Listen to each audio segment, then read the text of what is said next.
नमस्कार बच्चों, जय श्री कृष्णा। स्वागत है आपका 12th होम साइंस की क्लास में। तो बच्चों, हम 7th लेसन पढ़ रहे थे जनसंख्या नियंत्रण। कल बच्चों हमने इसमें जनसंख्या के बारे में पढ़ा था और जनसंख्या वृद्धि के कारण पढ़े थे। इसके साथ साथ हमने जनसंख्या वृद्धि से उत्पन्न होने वाली विभिन्न समस्याएं हम पढ़ रहे थे, जिसके अंदर से हमने एक समस्या पढ़ी थी कि किस प्रकार से जनसंख्या वृद्धि होने के कारण हमारे देश के अंदर भूखमरी बढ़ती जा रही है। आज हम बच्चों आगे की समस्याओं का अध्ययन करेंगे। तो चलते हैं बच्चों हम टेक्स्ट बुक की ओर। हाँ, तो बच्चों कल हमने पढ़ा था कि जनसंख्या वृद्धि के कारण किस प्रकार से भूखमरी बढ़ती जा रही है, क्योंकि हमारा भारत देश जो है कृषि प्रधान देश है, एक गरीब देश है और हमारे भारत की जनसंख्या निरंतर बढ़ती जा रही है और निरंतर बढ़ती हुई जनसंख्या के लिए जो है आवासीय व्यवस्थाओं की भी आवश्यकता हो रही है।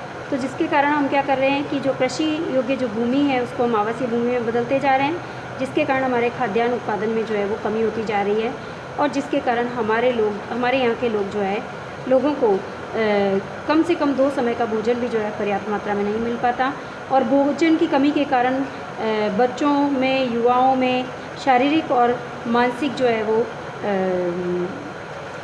मानसिक विकास ठीक ढंग से नहीं हो पा रहा है। इसके साथ साथ हम कह सकते हैं कि कुपोषण के कारण कई प्रकार की बीमारियां भी फैल रही हैं। तो हम कह सकते हैं कि जनसंख्या वृद्धि से जो है भूखमरी भी बढ़ती जा रही है ना। अब चलते हैं बच्चों, तो हमारी दूसरी समस्या कौन सी है जनसंख्या वृद्धि के कारण जो हो रही है, वो है स्वच्छता का अभाव। यदि देखें तो जनसंख्या वृद्धि जब तीव्र गति से होती जा रही है तो इससे जो है हमारे चारों ओर गंदगी भी फैलती जा रही है ना। तो इस गंदगी की समस्या से मुक्ति पाने के लिए हमको अधिक मात्रा में धन, श्रम और समय की जो है व्यवस्था करनी पड़ रही है ना। और ये व्यवस्थाएं यदि हम समय रहते नहीं करेंगे तो इससे क्या होगा, विभिन्न प्रकार की बीमारियां फैलती हैं, जिससे जैसे उल्टी है, दस्त है, बुखार है, हैजा है, मलेरिया है। अभी वर्तमान समय में आप देख रहे हो कि हम जो है कोरोना नामक महामारी से जो है वो ग्रसित हो गए हैं, है ना। और निरंतर ये महामारी जो है बढ़ती ही जा रही है और जाने का नाम नहीं ले रही है। तो ये क्यों हो रही है, गंदगी के कारण ही हो रही है। तो हमें इस कोरोना नामक महामारी से बचने के लिए भी विभिन्न प्रकार के उपायों को ध्यान में रखना होगा और उसे अपने जीवन में अपनाना होगा। जैसे कि हमें नियमित रूप से मास्क लगाना है, हाथों को स्वच्छ रखना है, रोज़ प्रतिदिन स्नान करना है, अपने आसपास साफ़ सफाई रखनी है ना। और गंदे हाथों को नाक और मुंह पर नहीं लगाना है। तो यदि हम साफ़ सफाई से रहेंगे, आसपास की साफ़ सफाई का ध्यान रखेंगे, तो हमें जो है कोई भी बीमारी नहीं होगी और हम स्वस्थ रहेंगे। और जब हम स्वस्थ रहेंगे तो उससे क्या होगा, हमारा भारत भी स्वस्थ रहेगा। तो इसके साथ साथ हम ये भी कह सकते हैं कि जनसंख्या वृद्धि के कारण भी जो है हमारे यहाँ पर अस्वच्छता फैलती जा रही है, गंदगी फैलती जा रही है और इस गंदगी से हमको जो है मुक्ति पाने में बड़ी ही जो है वो कठिनाइयों का सामना करना पड़ रहा है। तो हमें सबसे पहले जनसंख्या वृद्धि पर रोक लगानी चाहिए, तभी जा कर के हम अपने आसपास जो है साफ़ सफाई देख सकते हैं और साफ़ सफाई में रह सकते हैं और स्वस्थ रह सकते हैं। अब चलते हैं बच्चों स्वच्छ पीने योग्य पानी की कमी।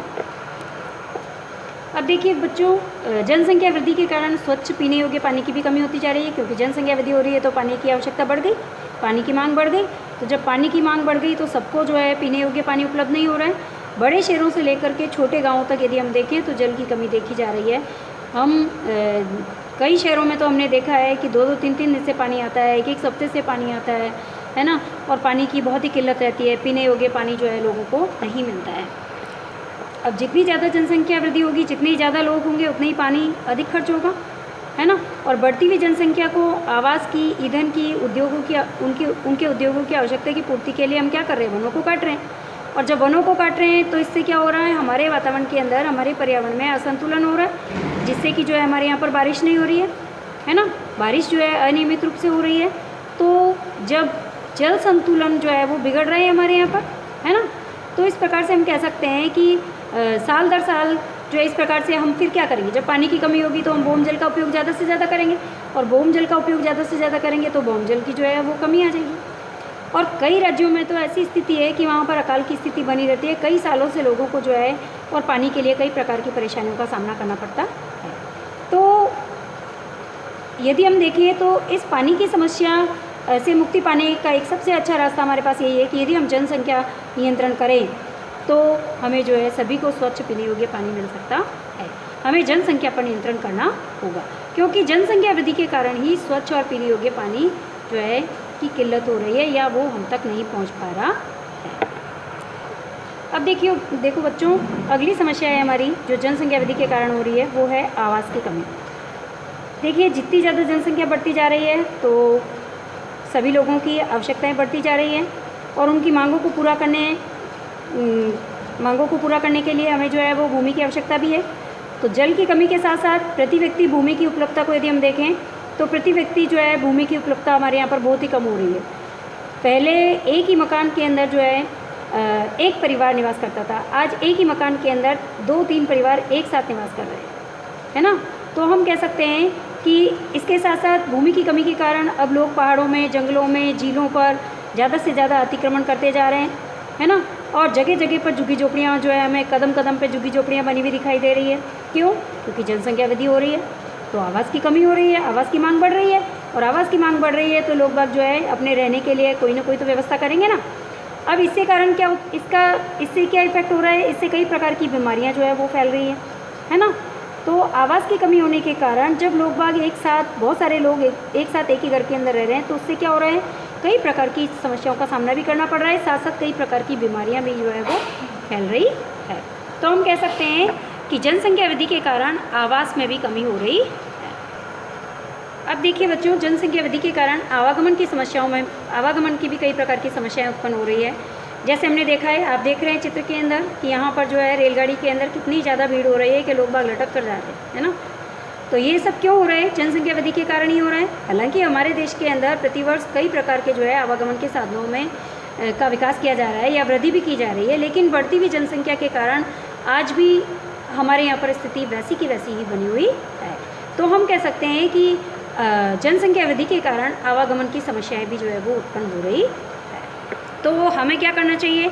यदि हम आवागमन की समस्याओं से मुक्ति पाना चाहते हैं, हम चाहते हैं कि सभी व्यक्ति जो है आराम से ट्रेन के अंदर बैठ के जाए, यात्रा करे, या फिर बस के अंदर आराम से कंफर्टेबल बैठकर यात्रा करे, तो उसके लिए हमें जो है वो जनसंख्या पर नियंत्रण करना होगा। देखिए, बुक भी आपकी यही कह रही है, आवागमन की समस्याएं, कि जैसे हमने बसों और रेलगाड़ियों में भीड़ तो देखी होगी, यहाँ तक कई बार लोगों को जो है छतों पर बैठकर यात्रा करते हुए भी हमने देखा है। अभी जैसा हमने चित्र में देखा है, ये दृश्य क्यों हो रहा है? जनसंख्या विस्फोट के कारण ही है ये।